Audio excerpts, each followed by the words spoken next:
नमस्कार दोस्तों, हर्षित द्विवेदी एजुकेशन द्वारा बनाया मॉक क्वेश्चंस फॉर प्रीलिम्स 2021 में आपका स्वागत है। मेरा नाम है विनीत सागर। 4 मार्च 2021 का इंपॉर्टेंट क्वेश्चंस क्या क्या है देख लेते हैं। आगे जाने से पहले दोस्तों लेक्चर पर लाइक का बटन जरूर दबाइएगा। चैनल को अब तक सब्सक्राइब नहीं किया हो तो सब्सक्राइब भी कीजिएगा। हमें सपोर्ट करने के लिए आप चैनल के मेंबर बन सकते हो ज्वाइन बटन दबा के। Question number 1.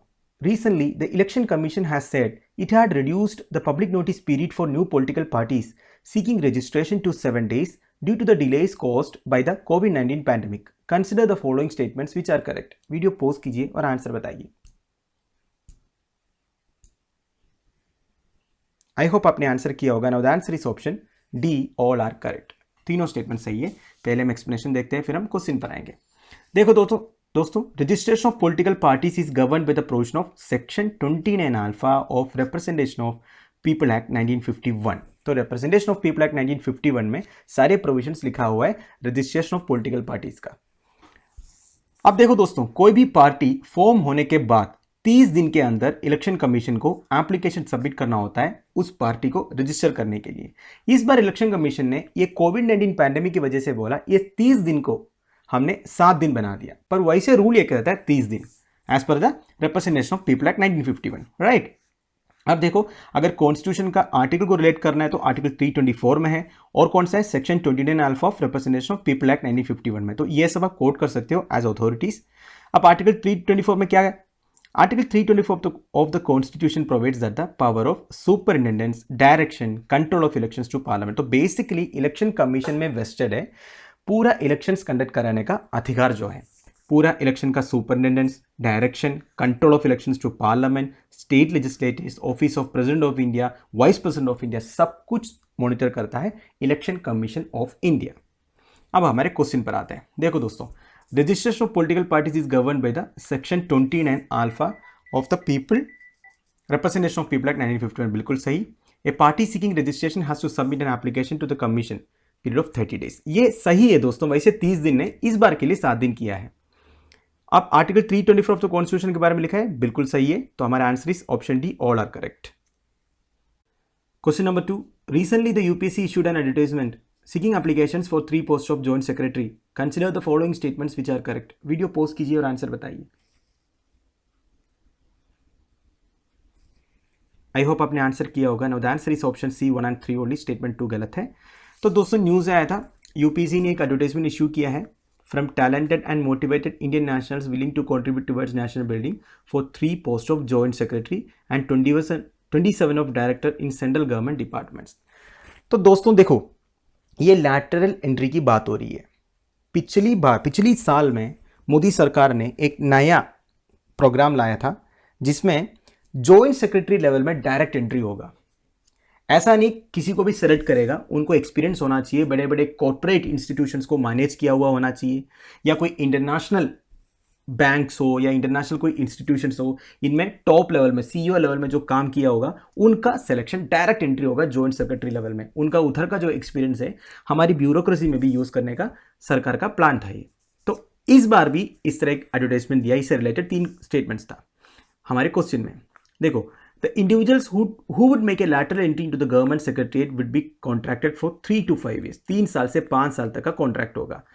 These posts were unreserved, meaning no quotas for scheduled caste, scheduled tribe and other backward classes. ये एक प्रॉब्लम भी था दोस्तों, कई सारे ऐसे माइनॉरिटी ग्रुप्स ने प्रॉब्लम भी किया था ये बोल के कि इसमें रिजर्वेशन नहीं है। तो गवर्नमेंट क्या कर रहा है ना दोस्तों, सिंगल रिक्रूटमेंट कर रहा है, ऐसे ग्रुप नहीं कर रहा है। इसलिए गवर्नमेंट का कहना यह है इसमें रिजर्वेशन देने की जरूरत नहीं है। इससे रिलेटेड एक वीडियो ऑलरेडी बनाया है हमने, शॉर्टली अपलोड हो जाएगा दोस्तों। आपको lateral entry into civil services के बारे में सब कुछ समझ में आ जाएगा। मैं ज्यादा डीप नहीं जा रहा हूं इधर, इतना ही समझिए ये पोस्ट जो है अनरिजर्व्ड है। अब देखो, लैटरल एंट्री जो है नीति आयोग ने रिकमेंड किया था, इनका जो 3 ईयर एक्शन एजेंडा में हमारा जो national institution for transformation of India आयोग जो है, नीति आयोग, उन्होंने ही रेकमेंड किया था लैटरल एंट्री होना चाहिए करके। Induction of personnel will take place at the middle and senior management levels in the central government. तो ये बोला गया था जॉइंट सेक्रेटरी लेवल में, डायरेक्टर लेवल में, ये सब लेवल में ब्यूरोक्रेसी में एंट्री होगा ये जो लैटरल एंट्री वाले, ठीक है। अब lateral entrance would be part of the central secretariat which in the normal course are only career bureaucrats from all India services and central civil services. तो बेसिकली अभी की सिनेरियो देखने से ओनली जो ऑल इंडिया सर्विसेज में civil services के through जो UPSC exam conduct कराते हैं, जिसके लिए आप सब प्रिपेयर कर रहे हो, वही प्रमोट होके इस लेवल में आते थे। तो पिछले ही साल से ये लैटरल एंट्री शुरू हो गया था। अब हमारे स्टेटमेंट्स देखिए, पहला क्या लग रहा है, lateral entry into government services was recommended by NITI Aayog. बिल्कुल सही है दोस्तों, नीति आयोग ने ही रिकमेंड किया था। Lateral entry post are reserved, ये गलत है दोस्तों, ये अनरिजर्व्ड है। और इससे रिलेटेड जो general provision for regulating recruitment and conditions of service of person appointed to civil post और services under the union states, कौन सा आर्टिकल में आता है, आर्टिकल 309, वेरी वेरी इंपॉर्टेंट। तो हमारा 1 and 3 only is the answer. Question number 3, National Board for Wildlife and Union Ministry of Environment, Forest and Climate Change last month included the caracal, a medium-sized wildcat, in the list of critically endangered species. Consider the following statements regarding caracal, which are correct. Video post कीजिए और answer बताइए। I hope आपने answer किया होगा। Now the answer is option B 2 and 3 only. तो दोस्तों statement 1 गलत है। सबसे पहले हम एक्सप्लेनेशन देखते हैं। न्यूज आया था दोस्तों, national board for wild life and union ministry of environment, forest and climate change ने अपने एक list of critically endangered species बनाया था इंडिया के लिए। तो इसमें लेटेस्ट एडिशन है करैकल, जबकि एक मीडियम साइज्ड वाइल्ड कैट है। राजस्थान में और गुजरात में दिखते हैं ये। अब देखो, ये list of critically endangered species में टोटल 22 वाइल्ड लाइफ स्पीशीज हो गया, जिसमें लेटेस्ट एडिशन है करैकल। अब दोस्तों ये लिस्ट कौन बनाया है, national board for wild life and union ministry of environment, forest and climate change. आप मुझे ये बताइए कमेंट बॉक्स में, ये जो national board for wild life है, इसका चेयरपर्सन कौन रहता है। ठीक है, बहुत ही इंपॉर्टेंट है। आपको एक बार मैंने बताया भी था, इसलिए मैंने पूछा।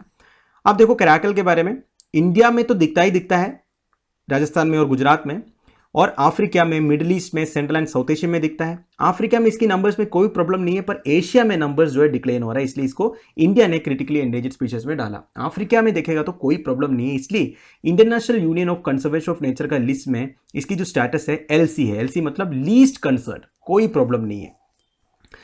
और क्या, हिस्ट्री में देखने से अबुल फजल का अकबरनामा, अबुल फजल कौन था, अकबर, जो मुगल एम्परर अकबर थे, उनके साथ है अबुल फजल।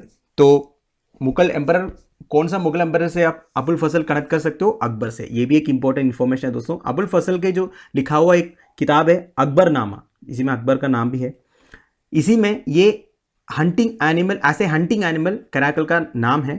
ठीक है, 1556 से 1605 तक। और भी है मिडिवल टेक्स्ट, जैसे अनवरी सुहाइली, तुटीनामा, खमसा या निज़ामी, शाहनामे, ये सब मिडिवल टेक्स्ट में करैकल के बारे में लिखा हुआ है। अब इंडिया का जो स्पीशीज रिकवरी प्रोग्राम है, it is one of the 3 components of integrated development of wild life habitats. ये सब इंडियन गवर्नमेंट का पॉलिसी से या प्रोग्राम से दोस्तों, इसी में आता है स्पीशीज रिकवरी प्रोग्राम, जिसके थ्रू ये list of critically endangered species बनाया है। ये 2008-9 में ऐसे सेंट्रली स्पॉन्सर्ड स्कीम शुरू किया था। सेंट्रली स्पॉन्सर्ड स्कीम मतलब सेंटर भी कुछ हिस्सा लेगा, स्टेट्स भी लेगा। सेंट्रली स्पॉन्सर्ड स्कीम इंप्लीमेंटेशन हमेशा स्टेट गवर्नमेंट्स करते हैं, जैसे, जबकि सेंट्रल सेक्टर स्कीम जो है पूरा सेंटर फंडिंग करता है। आप देखो दोस्तों स्टेटमेंट में, करैकल ये medium size wild cat is endemic to Asia and not seen in any other parts of the world. बिल्कुल गलत, अफ्रीका में भी दिखता है, जहां इसकी नंबर्स में कोई प्रॉब्लम नहीं है, जबकि एशिया में डिक्लाइनिंग है। और अकबरनामा के बारे में स्टेटमेंट है, बिल्कुल सही है। और recovery programme for critically endangered species in India now includes 22nd edition है अपना करैकल। तो answer is option B 2 and 3 only. Question number 4. The Ministry of Housing and Urban Affairs released its Ease of Living Index 2020 recently. Consider the following statements which are correct. Video post कीजिए और answer बताइए। I hope आपने answer किया होगा। Now the answer is option A1 only. Statement 2 and 3 गलत है। तो दोस्तों ministry of housing and urban affairs ने अपना ease of living index 2020 release किया है, राइट। अब देखो, it also comprises the rankings of cities having population of more than 1 million and separate ranking for cities having population of less than 1 million। तो ये जो ranking में 1 million से ज्यादा पॉपुलेशन जिसका है वो अलग कैटेगरी में, 1 मिलियन से कम जो है वो अलग है। तो 2 रैंकिंग है, ठीक है। Basically under the ease of living index 2020 rankings were announce for cities for which assessment exercise were conducted in the year 2020। तो बेसिकली असेसमेंट ईयर जो था वो 2020 है, इसलिए 2021 में रिलीज कर रहा है। टोटल 111 सिटीज पार्टिसिपेट किए। की फाइंडिंग्स क्या क्या है देखो, मोर देन 1 मिलियन पॉपुलेशन में सबसे ऊपर आ गया बेंगलुरु, राइट। पुणे सेकंड आया, और लोवेस्ट कौन सा है, धनबाद जो बिहार में है। लेस देन 1 मिलियन में पहला आया शिमला जो हिमाचल प्रदेश में है। इट इज फॉलो, सेकंड आया भुवनेश्वर जो उड़ीसा में है। अब Muzaffarpur city in Bihar was ranked at the lowest. तो दोस्तों 1 मिलियन से ऊपर और 1 मिलियन से नीचे दोनों में सबसे लोवेस्ट रैंकिंग मिला है बिहार के, एक तो मुजफ्फरपुर सिटी है और एक धनबाद सिटी है, राइट। अब देखो फॉर द फर्स्ट टाइम ये जो ease of living index assessment में सिटीजन परसेप्शन सर्वे कंडक्ट किया था, मतलब सिटीजन से जाके पूछा, फेस टू फेस सर्वे किया कि आपको कैसे लग रहा है गवर्नमेंट पॉलिसीज की इंप्लीमेंटेशन कैसे चल रहा है। तो ये पहली बार हुआ था और इसमें 30% मार्क भी दिया था। तो मतलब 30% वेटेज ऑफ मार्क्स जो है सिटीजन के फेस टू फेस इंटरव्यू से ही लिया गया था और ये पहली बार हुआ था, राइट। आप देखो हमारे स्टेटमेंट्स में, स्टेटमेंट 1 क्या कह रहा है, it compresses of the rankings of cities having population of more than 1 million and A separate ranking for cities having population of less than 1 million. बिल्कुल सही, 1 मिलियन से अधिक और 1 मिलियन से कम दोनों के लिए अलग रैंकिंग है, मैंने आपको बता दिया। Assessment is done only with the residence view, ये गलत है दोस्तों। देखो रेजिडेंस व्यू तो लेता ही लेता है, वो 30% मार्केज है, बाकी बहुत सारे क्राइटेरिया है जैसे गवर्नमेंट पॉलिसीज क्या क्या है और सस्टेनेबल डेवलपमेंट गोल्स कितने सक्सेसफुली ये लोग इसका इंप्लीमेंटेशन कर रहे हैं। मतलब सस्टेनेबल डेवलपमेंट गोल्स को पाने के लिए एक एडमिनिस्ट्रेशन जो है क्या क्या काम कर रहा है, जितने भी सेंटर की पॉलिसीज है उसका इंप्लीमेंटेशन कैसे हो रहा है, वो सब तो देखता ही देखता है। 70% मार्क रिलेट टू दैट, पर जो 30% मार्क दिया हुआ है रेजिडेंस का व्यू, मतलब जो सिटीजन है उस सिटी में जो रह रहे हैं उनसे पूछा जाएगा। तो पूरा ओनली विद रेजिडेंस व्यू जो लिखा है ना, ये गलत है। तीसरा क्या है, ministry of housing and urban affairs and ministry of housing and urban poverty alleviation are 2 separate ministries in government of India. ये गलत है दोस्तों। एक्चुअली 2004 में ये दोनों मिनिस्ट्री को अलग किया था, पर 2017 में ये दोनों मिनिस्ट्री को एक किया था। तो अभी के लिए ये दोनों एक ही मिनिस्ट्री है, ठीक है, ministry of housing and urban affairs, right. तो आंसर इस ऑप्शन है 1 only. Question number 5, The United Nations General Assembly (UNGA) has declared the year 2023 as International Year of Millets. Consider the following statements which are correct. Video post कीजिए और answer बताइए। I hope आपने answer किया होगा। Now the answer is option C 1 and 3 only. तो statement 2 गलत है।